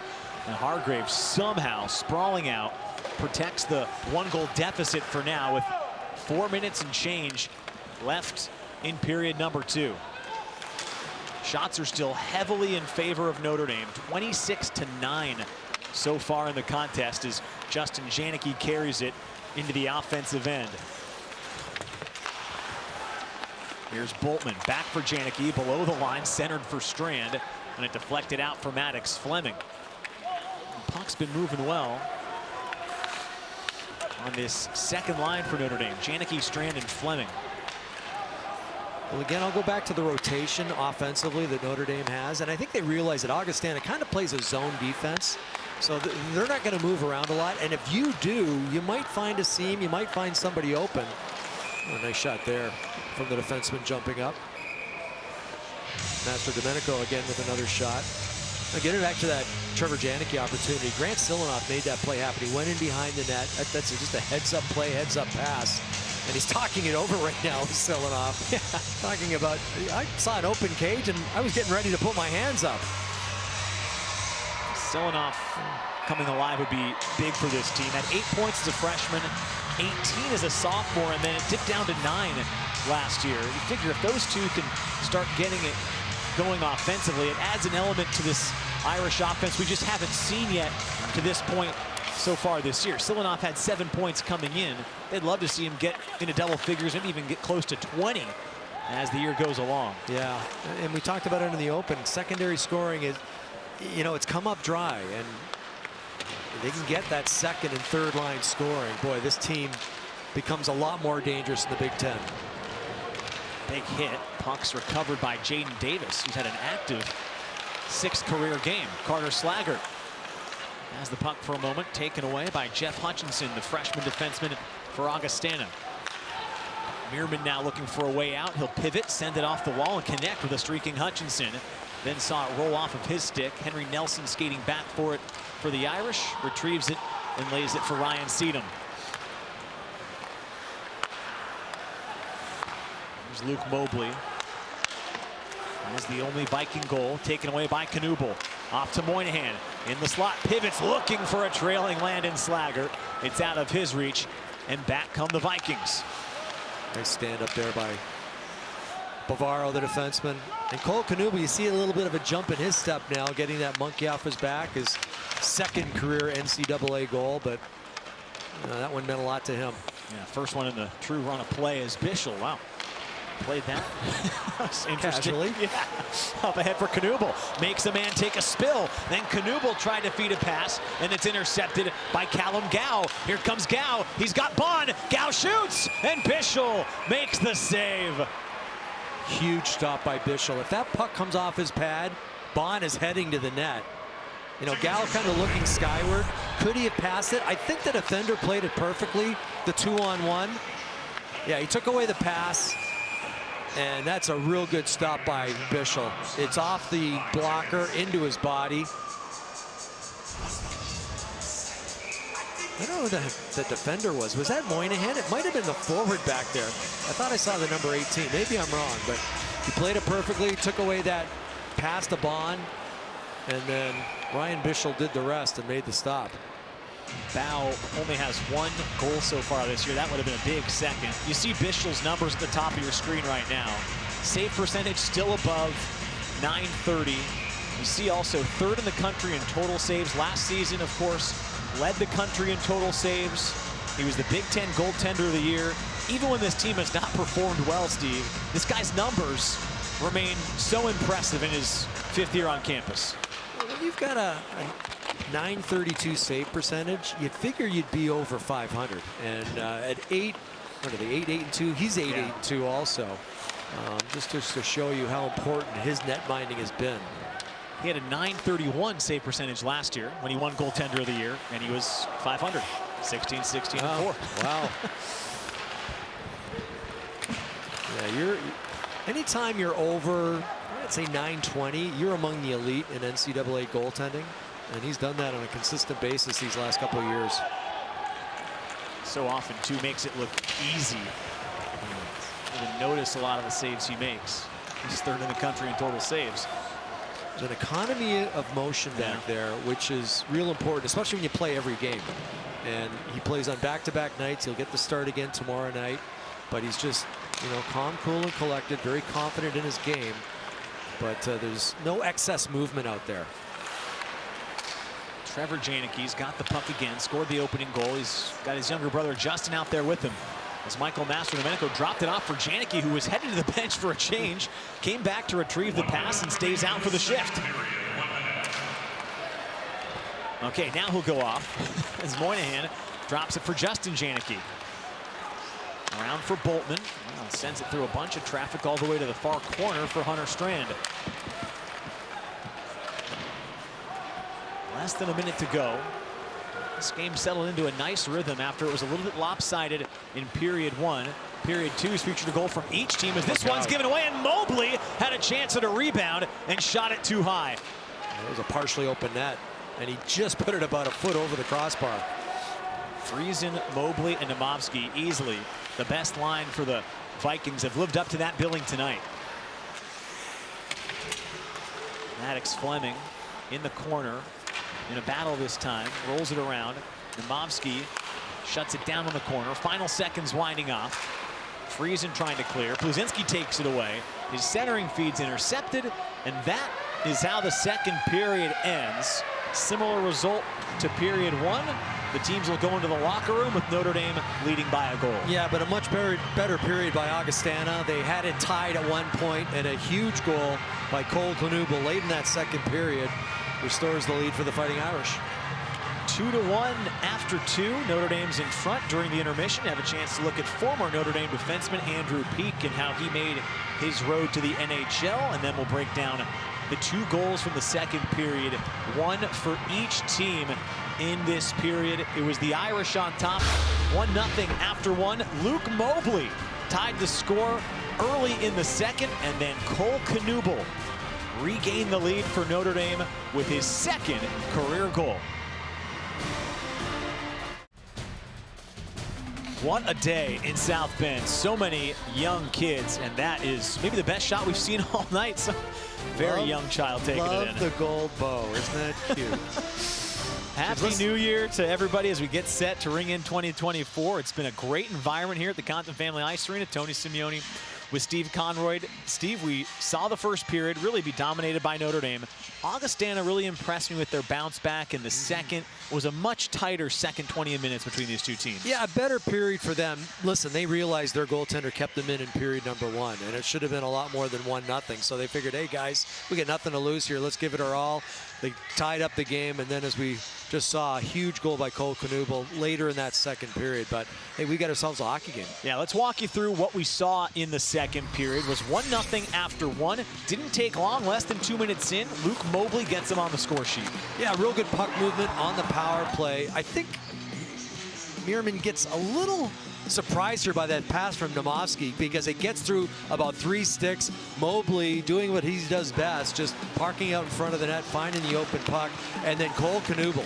I like the fact that he changes his angle here. Real good pass by Paul Fisher, too. Came through the box, but Knuble walking to his right, shooting back to his left. It find a hole, and then maybe the save of the year thus far at Compton Family Ice Arena. An open net for Trevor Janicke. Look at that second effort from Hargraves. He just stabs it with his blocker, makes the stop, and he keeps it a 1-goal game. Shots were 15-3 after 1. In the second, it was just 12-8 in favor of Notre Dame. You can see, though, a big face-off discrepancy. I'll ask you the same question. What do the Vikings have to do here in the third to equalize it again? Well, listen, they're only 1 goal out of it, so they figure, hey, listen, 1 shot. So make sure we're playing in Notre Dame zone, and when you get an opportunity to shoot the puck, shoot it. You never know what's going to happen. It'll be really interesting to monitor the first 5 or 10 minutes of this third period. It's been a close hockey game. It's cozy inside here at the Compton Family Ice Arena. No students on campus here in South Bend, but still plenty of local support at the Compton Family Ice Arena as they were fired up during that last intermission. It's been a great environment here tonight in game 1 of this 2-game series. An opportunity for both of these teams really in that middle third of the pairwise standings. You see what Notre Dame has done this year when they lead after 2. Those are encouraging numbers if you're an Irish fan going into the third. They've also only allowed Augustana to attempt 11 shots on goal through 2 periods, Steve. This is the structure that I think Jeff Jackson would like to see night in, night out from this Irish hockey team. That's a real good point, Tony. You know, we talked to him about the shots against, especially over the last 4 games. He said maybe sometimes they get overinflated, but ooh, good chance there for Knuble. That shot hurt the defenseman.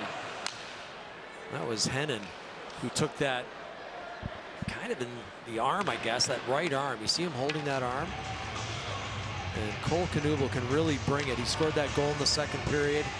That had some heat behind it, and let's hope Hennon's okay. But just getting back to the shots against, and that's something that, you know, any goaltender, and that's what Jeff Jackson was growing up. But there's that shot hitting Hennon. That's going to leave a mark. But they've kept those shot attempts down, just 11 so far in this hockey game, and he's got to be real happy with that. 35 per game is what they allowed coming in. Over the past 2 years, when you look at Notre Dame, it's usually under 30, right around maybe 28, 29. So that's higher than normal coming into tonight's game. Yeah, you know, I can remember playing in the NHL under Mike Keenan, and it was always 10 or less. Try and give up 10 or less shots per period. And yeah, that would give you 30 per game, and anything under that is just, it's a bonus. Trombley didn't miss by much. I saw Ryan Bischel shake his head a little bit because that didn't miss his helmet by much. The puck comes out to center. Landon Slaggert's there, looking for Knuble, who has the go-ahead goal so far. Puck was loose. Slaggert right back onto it. Knuble is the center of this top line for Notre Dame, with Danny Nelson playing for Team USA. Meerman, who has the assist on the lone Augustana goal, gets it out to center. Now it's back into the Irish end. Trevor Janicke, who scored the opening Irish tally of the game, and then somehow, some way, saw Hargraves deny him from point-blank range to keep this at a 1-goal game in the second period. See Ryan Bischel come out acting like a third defenseman back there. He does that an awful lot. Even killing penalties, he'll grab a puck and try and throw it down the ice.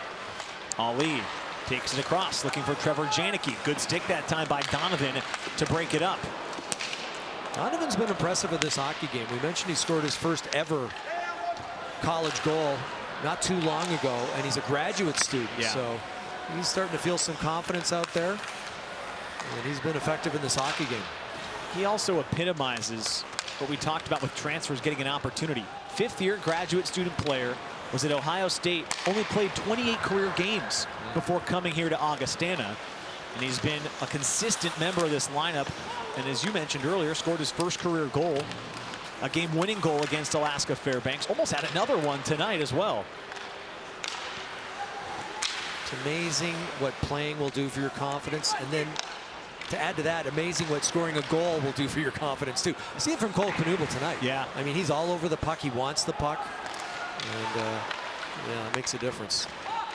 Hunter Strand, yeah, you're right. Justin Janicke a little eager on his way in, and that whistle stops play. Well, this Augustana team, you know, we talked to Taylor Nelson, the acting coach, about, so what do you do about goal scoring? He said, well, yeah, basically we only have the one line that scores, but we have to score by committee. And he said for him, it's kind of an adventure every day behind the bench. Who's going to be the difference maker? And I think that's what he puts out to the players. Yeah. You know, who wants to be the difference maker tonight? And it can't always be our #1 line. Well, let's see if we can't do it throughout the lineup. Yeah, coming in, Mobley led the way with 6. He's got the 7th of the season tonight with the only Viking goal, but they had 14 guys with 2 or more goals coming into the weekend, which, as he said, as you alluded to, makes it exciting. You don't know where the big plays are going to come from. He pointed out Donovan is getting the game winner. Yeah. You never know, and that's what they're going to need maybe tonight to get an equalizer here in the 3rd. Slaggert's feet came all the way out and hopped over the stick of Mastrodomenico. Put a positive spin on it, though, Tony. He said, as a coach, it makes it exciting standing to watch this. Oh, Bischel has to sprawl across and make a save on Rudrud, who couldn't get a clean shot on net. If he could, this game might be tied. Yeah, that didn't have a lot of force behind it, and as a result, Bischel was able to somehow get his body across and then get his glove on this puck. Now the turnover there, Ryan Seedham couldn't clear it, and there. Yeah, second effort by Ryan Bischel. And that puck, yeah, probably didn't have enough steam to cross the goal line anyway, but Ryan Bischel wasn't going to take any chances. Looked like Jake Boltman also did maybe just enough to not allow Rudrud to get a clean shot. I've seen both goaltenders have to go horizontal tonight now. You do whatever you have to do to keep the puck out of the net. And we'll bring up his name again, Dominik Hasek. I was going to ask you. I was going to bring him up. Yeah. I mean, one of the best at that. But he'd normally lose his stick and lose one of his gloves in order to scramble back and make the stop. What was the quote again? I must see puck? Yeah, I must see the puck. Yeah. Sometimes he didn't have to either. No, that's right. He was always in the right position. Another face-off. Notre Dame's had a huge advantage in the face-off circle. That's now 30-12, the edge over the Vikings. That's a number that Augustana is going to have to clean up in Game 2 tomorrow. As this puck is driven through center into the offensive end, Domovsky, playing his 149th game tonight after a 4-year career at Niagara, sends it down for Mobley as the best line, listed as the second line for Augustana, rather, goes to work. Here's Seedham for Moynihan in the slot, one-timer, and Hargraves gets the pad on it and shuts it down. Real good anticipation there. Moynihan with a laser from about 35 feet out, but Hargraves read it perfectly.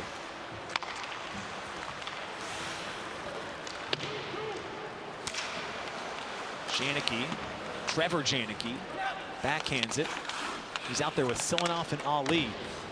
As Hutchinson drives it around, puck doesn't get out. Here's Trombley getting worked on by Janicke. Ali comes away with it and sends it out for Fisher. Across it goes for Bavaro.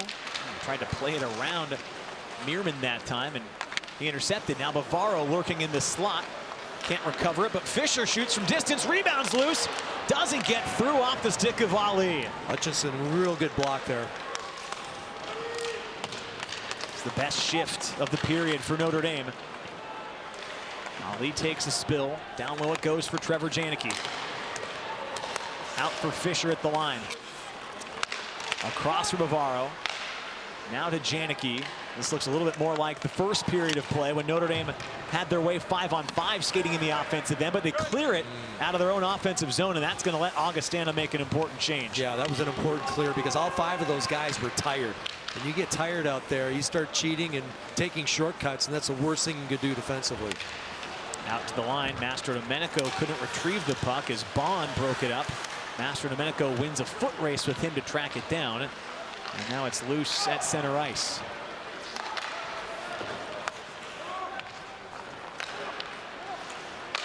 Here's Anthony Stark. And the offensive end, Svendal has it, drives it right back in. Augustana has to tag up. He's looking for Arnaud Vachon. He's had a quiet game. He's a guy that can come alive, though, after a career at Colgate that saw him score 17 goals in a couple of seasons. Now he's with Augustana, has 3 goals so far this year, but haven't heard his name much tonight. No, captain of this hockey team, obviously has those leadership qualities, but yeah, I agree. Haven't seen a lot from that line. Puck bangs out towards center. Seedham able to prevent a possible 2-on-1 for the Vikings. Now it's loose through the neutral zone.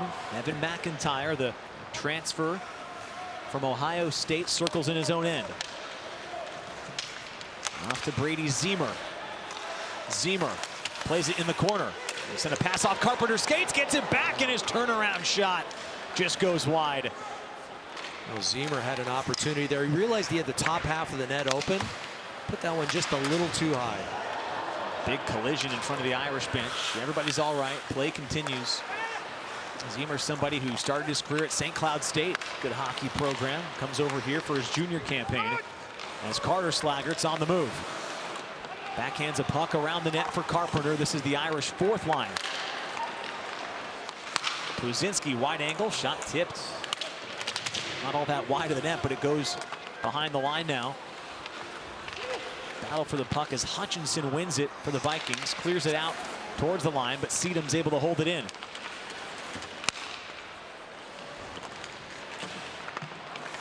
Down low for Jaden Davis. Now Seedham has it.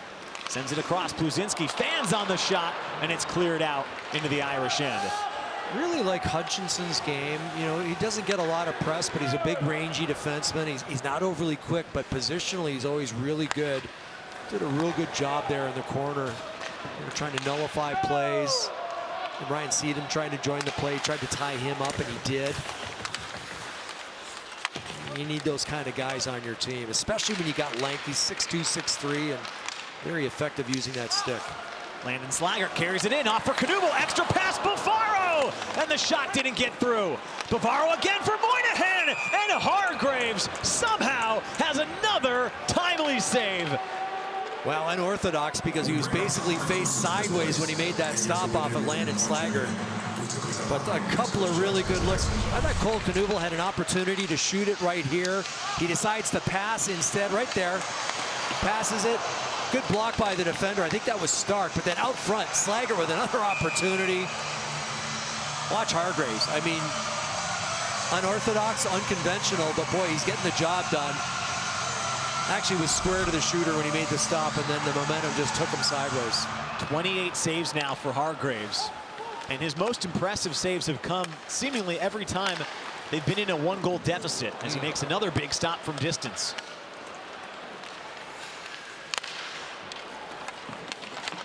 Puck goes below the line again. Bavaro's there. Wow, chipped it up over the crossbar, but nobody was home. Trombley gets it out through center. Here comes Meerman on the move for the Vikings. Approaching the midway point of the 3rd period as Brennan Ali comes out of the pack with the puck. Good work by Hutchinson to dislodge it from him, and they can drive it right back in. It's funny, he got a piece of it with his stick, but then he got his shoulder into Ali too, kind of upended his flight path. Jeff Hutchinson, the freshman defenseman, had an active night and right on cue lays a big hit in front of the Irish bench, knocked down Fisher, took a spill by the open door, forced one of the linesmen to go into the bench area. So he's behind the bench right now, and one of the linesmen has to open the gate to get back on the ice. Well, he played for the New Mexico Ice Wolves last year in the NAL, the North American Hockey League, and I mentioned his size 6'2", just a little shy at 200 pounds, but he has had his fingerprints all over this hockey game. Not particularly fast, fleet of foot, but you see his size, and he's got that long stick, so he kills a lot of plays that way, and he's not afraid of the physical stuff. So I like having those guys on my team. You know, you have to have your skilled defensemen, but you have to have your grinders too, and Hutchinson's certainly a grinder. How about this number? Face-offs now in favor of Notre Dame as Slaggert tried to drop it off for Hunter Strand. Puck not out yet. Now it is chipped away, and here comes Mobley again. Has the only goal, trying to tie it on his backhand, and Bischel makes the stop. What a read by Ryan Bischel. Saw that coming, got his blocker on it. Now Slaggert the other way. Justin Janicke's shot hits a skate, deflects towards the corner. Boltman holds it in. Back for Justin Janicke. Tried to navigate through the slot and had it taken away. Good stick by Nemovsky. Frees up Shea Donovan, whose shot goes up and out of play. Boy, things opening up a little bit, and we have seen a goaltender clinic, Tony, both ways. Hargraves with some big stops, and Ryan Bischel, that man, with the best stop of this period. The clear-cut breakaway by Mobley, goes to his backhand, and look at Ryan Bischel waiting for it. Read it, one push from his left foot, and he just punched it out with that blocker. Excellent stop, and he retains the Irish lead. Has only been asked to make 15 saves tonight, but as you said, Steve, between him and Hargraves, we've seen outstanding play in the blue paint tonight. And funny, he's kept them in it. We've been talking about goaltenders, and both of these coaches tonight, goalies, yeah. Former goalies. Taylor Nelson, in fact, we talked to him at length about some of his favorite players growing up, and he said right away, Felix Potvin. He grew up in Saskatchewan, but he said, my granny made me a Toronto Maple Leaf fan. Felix Potvin was his guy. That's right. Talked about Carey Price, Marc-Andre Fleury as well. Ryan Miller, yeah. Ryan Miller, yeah. And he shut out Notre Dame in this building almost 12 years ago, February of 2012. I'm sure he'd love nothing more than as the acting head coach to see his team tie the score and have a chance to maybe go for a regulation win. Less than 10 minutes remaining in regulation time. As the puck is into the Irish end, Seedham behind his net, battling with Simon Falk. Falk lost his stick. Puck not cleared yet. Now they'll make a change, so plenty of time for Zach Pluzinski to bring it out of his own end.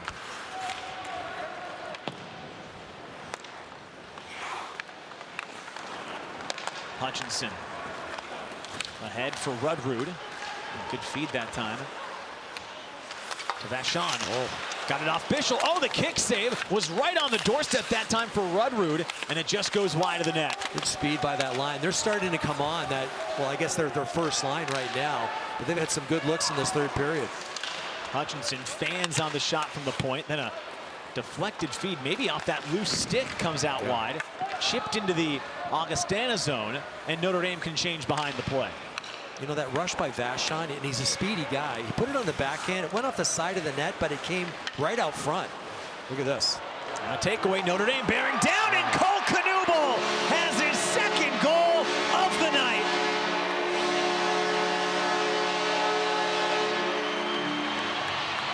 A costly turnover by Augustana. And this line has been all over the puck. Right there, they lose the puck. Hutchinson, we've been talking about him all night. He'd like to have that one back. A failed clearing attempt right there. Goes off Knuble's pad. Moynihan with a smart play, a selfless play. Dishes it back to the guy with the hot hand. That's Cole Knuble, his second of the night, his third of the year. He gives Notre Dame the 2-goal lead. Feels like a potential backbreaker for Augustana. The way Hargraves has been playing, you almost expected him to make that save. But Knuble finds the back of the net. Had just one goal coming in, as you pointed out, Steve. It was an empty netter. These are going to really help his confidence, you figure. And look, you don't want to not have Danny Nelson available for a weekend series, but it just might indirectly lead to someone like Knuble gaining a lot of confidence going into the second half of the season. Now he's tied up with Tremblay after the play. Stops play on the ice with 8:04 to go in the third period. An eventful night for Cole Knuble. It's seen him light the lamp twice, and the Irish lead by 2. Just a little bit more than 8 minutes to go here in the third period between Notre Dame and Augustana.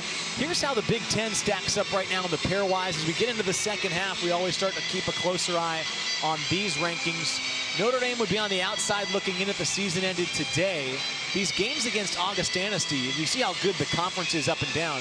Augustana's 34th. So wins here will help them a little bit. It might not jump them way up, but they're not going to suffer by playing a team ranked 34th, which when we talked to Jeff Jackson, they didn't know when they scheduled Augustana for this inaugural season where they would be in those rankings when they got here, but they've tacked on some nice wins throughout the year, and as a result, these will be valuable data points if Notre Dame can complete this regulation victory tonight. Well, real good point, and also next weekend against Wisconsin.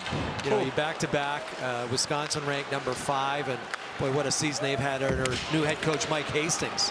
They just put up another pair of shutouts this past Thursday and Friday. They shut out Air Force and Northeastern, both identical 3-0 scores. So yeah, they're a hot team. And Augustana had to start the season against Wisconsin. And they were shut out twice in those games, as now Notre Dame's on the move again. Trevor Janicke walking in, and his shot is saved by Hargraves. For a guy that's given up 3 goals tonight, it's hard to think of a better goaltending performance we've seen than the one from Caden Hargraves in his second career start. I was going to say that. He made that stop off of Janicke look easy. And there's the 4th. Wow, the jinx is enforced on Hargraves as Trevor Janicke sneaks in his second of the night. Boy, you think about guys who needed to score, and yes, Cole Knuble needed to score, but that man, Trevor Janicke, who led this team in goals last year, he gets his second of the night. That's a big one. Could have been a hat trick when you think about that great save by Hargraves in period number 2, but it's a sneaky little play. Nice pass there from Hunter Strand. A couple of guys on him, but he still gets the shot off. And a huge goal for Trevor Janicke. I mean, this is the kind of night that can really set you up for the rest of the season. He was goalless in the last 8 games. He's now got 2 tonight. Could have been 3, right? Oh, easily could have been 3. Inches away from his first career hat trick. Still got time. I see he's having fun with it. I love to see that. Even when he got stopped in the second period, he and Silanoff were having a good chuckle about it. And there you see him year by year. And last year, the 14, I think that 8 goals. The year before that, though, he had 15. Yeah. But then last year, 8 goals, tied for the team lead. And now he's got 5, so he's certainly going to pass the 8 goals, you would think. And that's going to give him a lot of confidence over the last half of the season. 5th round pick of the Ducks all the way back in 2019. Curious to see what he does after this season when he can embark on his professional career. You know why he might have a good pro career, Tony? He's hard to play against along the boards. He's not a huge guy, but he's strong. He's built like a bull, and he doesn't lose a lot of one-on-one battles. And I played with Pat Verbeek, the Anaheim Duck general manager. Played with him in Hartford. He appreciates those kind of guys. 5'10", 200 pounds, to your point. There you go. Yeah. You're not going to run him over. See if his scoring can come alive. So now look at Augustana. They really were in this game the entire night. They fought tooth and nail. I think a number they got to work on, Steve. They came into this weekend just 42% on faceoffs. Notre Dame's one of the best faceoff teams in the country at 54%. They've lost the faceoff circle tonight by a 2-to-1 margin, 33-16. Notre Dame has dominated more than 67% of the draws tonight. Yeah. Well, you know, you talk about puck possession, and that's the most basic one-on-one in hockey is a faceoff. And when you win it, you have puck possession. Yeah. So, and unfortunately, we talked Hutchinson a lot tonight and the good plays, the turnover. That was a costly turnover to make it 3-1. Yeah. That really seemed to turn the tide of this hockey game. And it wasn't just him. I mean, he and his defense partner both fumbled the puck, but it ends up in the back of the net, and you know they're both out there, and that hurts. I don't think 4-1's indicative of the way this one has gone, but we're going to see all 4 goals. Trevor Janicke got this party started, Steve. This was big for his confidence he felt in the first 5 minutes of the game. Well, yeah, doing a good job in front of the net, and that's where he gets a lot of his goals. I like that little move where he pulls it to himself, and then it's Cole Knuble. Oh, maybe here's the second goal, I'm sorry. Just minutes ago, nice play by Strand behind the net, and then earlier Cole Knuble. This was back in period number 2, I believe. Yep. Yes, the shot, and then most recently creates the turnover, gets the puck back. Real nice shot, and he's known for his shot. Great score in the USHL, the Fargo Force, and he's finding his touch right now. I think you alluded to it, Steve. If Notre Dame could have picked the 2 guys that when we started our broadcast open and said they needed more forward scoring from, they probably would have picked the 2 you just saw. Yeah. Knuble and Janicke, who have combined for 4 goals tonight. Coming into tonight's game, they combined for 4 goals on the season. Yeah, they would have been exhibits A and B, and it's great that they both score. And it's going to help their confidence an awful lot. And this game will help the team's confidence because it's been a real good puck possession game. You know, they've only given up 18 shots thus far. And that's the kind of hockey that Jeff Jackson wants to see them play the rest of the way down the stretch, especially with all these Big Ten games coming up. We'll see what happens tomorrow. I am certainly no hockey coach, but I wonder if Knuble continues to play like this, what the lines look like when Danny Nelson comes back. He's a great offensive player. He might not need to be up there with Moynihan and Slaggert. Maybe he can drop down and play with someone else, and Knuble might be benefiting. Who knows what the lines will look like as the season goes along, but it's been really fun to see Knuble emerge tonight playing on that top line. Yeah, you never know. I mean, typically you don't lose your spot in a lineup because you're going to the World Championships. But if a guy comes in and he shows some chemistry, and he's shown that. I think more personally than anything, Cole Knuble is just playing the way he knows he's capable of playing. Yeah. And you can do that anywhere in the lineup. 4th round pick of the Flyers in 2023. As there's less than 4 minutes to go. There's Bond off for Falk. This is a tight angle shot. Now Mobley tracks it down. He's still got the only Augustana goal tonight, leading scorer up to 7 on the year.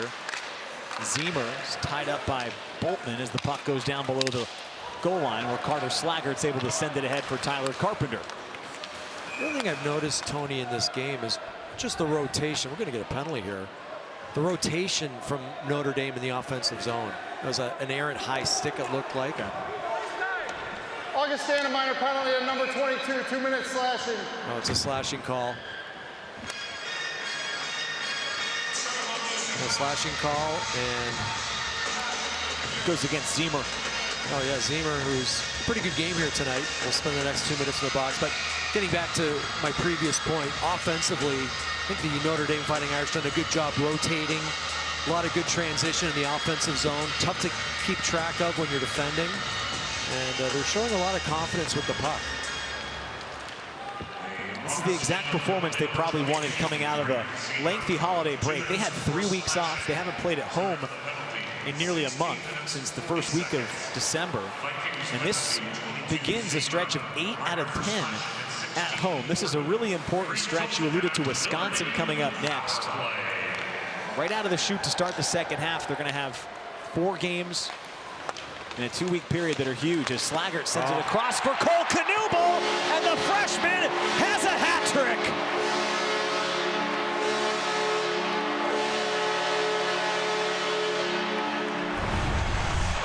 Well, when it rains, it pours, and it's been pouring here for Cole Knuble. And on the power play, too, an area that's been kind of struggling for the Fighting Irish, but a selfless play here by Landon Slaggert. I think everyone thought he was taking it to the hoop himself. Out of the corner of his eye, he saw Cole Knuble.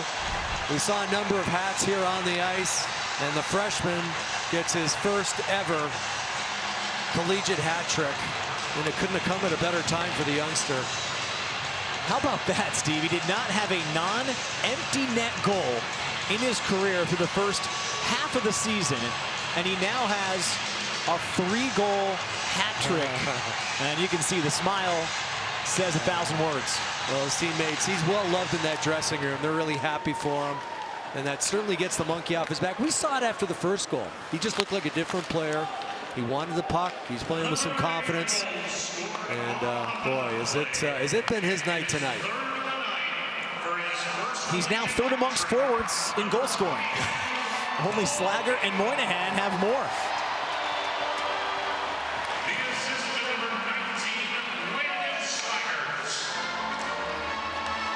As you said, power play goal as well, important for the Irish. They were 3 for their last 30. There you go, at the top of the screen. Last hat trick was Ryder Ralston in that game that Notre Dame won big a couple years back against Boston College.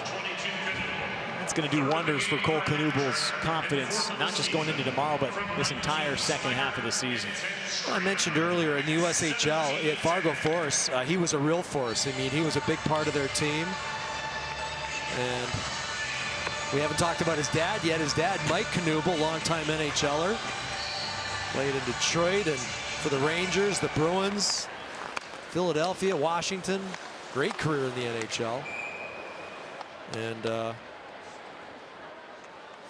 yeah, it's just, you know, I remember talking to Jeff Jackson earlier about, do you talk to a guy who's struggling putting the puck in the net? He goes, you know what, he's doing all the things that you're supposed to do to score goals. It'll come eventually. And it has come here. There's Jeff Jackson. Instrumental, maybe we'll get a chance to talk about it tomorrow, instrumental in starting the National Training Development Program for USA Hockey. And it's just a fantastic story. And you think of the guys who have been drafted, and just most recently, you know, Austin Matthews and Patrick Kane, and, you know, the list goes on and on. He was responsible for the training development program, which originally started in Ann Arbor. It's in Plymouth now, but it started in Ann Arbor. Jeff Jackson was the mastermind behind it all. Yeah, definitely an opportunity to dive into that more tomorrow. Jeff Jackson, when we talked to him, I mean, he went on for 5, maybe even close to 10 minutes discussing how that all came to be when he was really about 25 years ago now, instrumental in starting the program. It always is a great topic around this time with the World Junior Championship, as Janicke's tied up with Stark and it draws a whistle. He said that somebody, and I thought this was really interesting, somebody should write a book on it, because it changed hockey, USA Hockey, forever. Yeah. But he said it wasn't an easy ride. And in fact, he eventually quit. He only lasted there, I believe, 3 years. Penalty number 3, 2 minutes interference. Notre Dame penalty number 8, 2 minutes holding. Okay. They're giving up 2 penalties here. So, but getting back to Jeff Jackson, he said there was some nights that it was sleepless for him. He just couldn't sleep at night. He figured, I don't need any more of this. A lot of political infighting, and you think of it back then, there was junior teams that were fighting for these players, and there were prep school teams fighting for these players, and he said it just wasn't worth it. I lost too much sleep, and but he did start it all, and you look where it is today, the National Training Development Program, second to none in North America, second to none in the world, I think, for training these athletes. Yeah, it's amazing where American youth hockey now is after that. It's a real reason why. You see so many of those players filter through college hockey, as Jaden Davis almost went one-on-one to score in the final moments. I don't know if we can look at this play, but he almost lost the puck twice, and it would have been a breakaway the other way. I love guys who play like this, though, just all sorts of confidence. And he barely beats one guy, he barely beats another, and then he gets a scoring opportunity. And watch it, just right there. He had done the same thing earlier. That's good puck movement. That's good stick handling. And another nice save there from Hargraves. Davis is a guy, Steve, who does not see a ton of time. This is just his 6th game of the season as a freshman. Janicke sweeps one wide. Certainly as his career goes along, I think we're going to see him in the lineup much more as Janicke hits the outside of the post. A Calgary, Alberta native. Played for Green Bay of the U.S. Hockey League, U.S. Junior, USHL. Scored his first career goal against Clarkson. He's played a nice 60-minute game tonight. Score not quite indicative of how close this one was through 2 periods. It was 2-1 after 2. And then Notre Dame got the big 3rd goal. But then really opened up the ice. Knuble got the 2nd. Janicke soon thereafter had the 4th, and the floodgates have opened since. Well, they checked a lot of boxes tonight, right? Cole Knuble gets off the schneid. Trevor Janicke gets scoring, and the power play scores. And defensively, pretty darn good. You give up less than 20 shots. They're at 19 shots now. Hopefully they keep it there. That's a solid night work. They made good on all 3 of your New Year's resolution requests of them. Those were the 3 points, and I think you're right. Those were Derek Coleman's. I have to defer to our fantastic producer, Derek Coleman, who came up with the resolutions, and he was spot on. Credit where credit is due. Great job from Derek and Doug, our director, and the entire crew today, because a lot of them worked double duty with a Notre Dame basketball game on campus today. Yeah. This one tonight for the Irish has them back in the win column as Notre Dame beats Augustana in game 1. Well, it was an important win for the Fighting Irish. Had lost 3 in a row. Maybe their confidence wavering a little bit, but that was an exclamation point there. Huge game from Cole Knuble, and an impressive win by the Fighting Irish. Second half of the season is off on the right foot for Notre Dame. They're back above 500 as well. That's going to do it for my broadcast partner, Steve Conroy, producer Derek Coleman, director Doug Thompson, and the rest of the outstanding crew here in South Bend. Tony Simeone saying so long. We'll see you for game 2 tomorrow night.